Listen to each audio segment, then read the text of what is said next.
Well, President Obama granting amnesty to up to 5 million immigrants, and it's going to cost a very pretty penny. We are now learning the feds are going to spend $7.8 million just on new office space. Must be nice office space. And an additional $40 million in salaries for new employees to process all the illegals for a total of more than $48 million a year of your money. But big question here. Would that money be better spent fixing problems perhaps on the border? Congressman Louie Gohmert in his jurisdiction lies right along the Texas border. He joins us now. Appreciate you being here with us.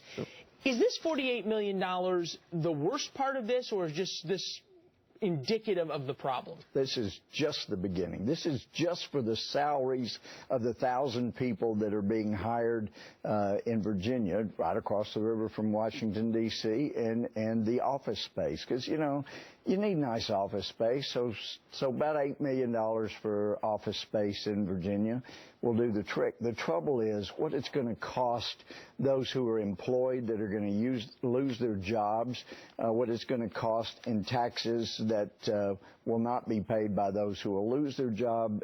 Who knows? $48 million is a drop in the bucket here in terms of the cost of what President Obama did. What it will actually cost. And then it's just immeasurable the damage the president does when he flaunts the law, flaunts the Constitution, and refuses to follow it. Now, one thing that's often been discussed here is the idea that Congress has the power of the purse. And we saw in the latest budget deal this idea that you're going to only fund Homeland Security through February, getting the Republicans another chance to go after things and probably try to prevent spending just like this $48 million.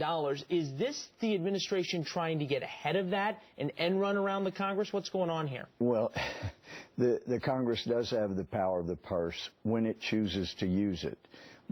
If you have leaders who are afraid of using their power, defending their power, then that's pretty well gone. And perhaps the best way to explain it is the way Saturday Night Live did when they did their version of Schoolhouse Rock.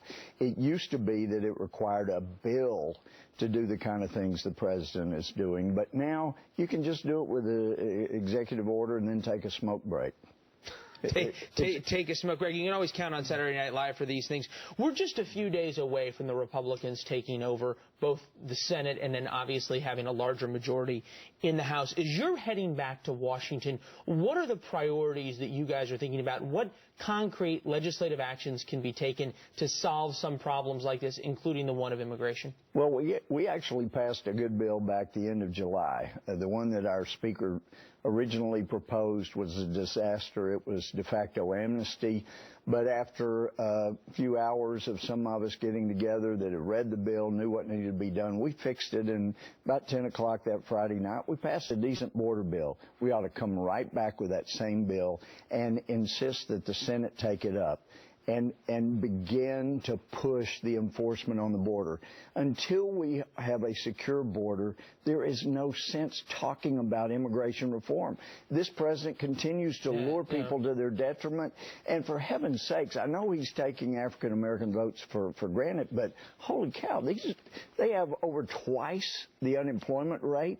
The cost is just extraordinary already. Well, and it keeps going up. $48 million, $8 million of which is for office space. We'll see how nice those offices really are. We need to do something about that, too. We appreciate it, sir.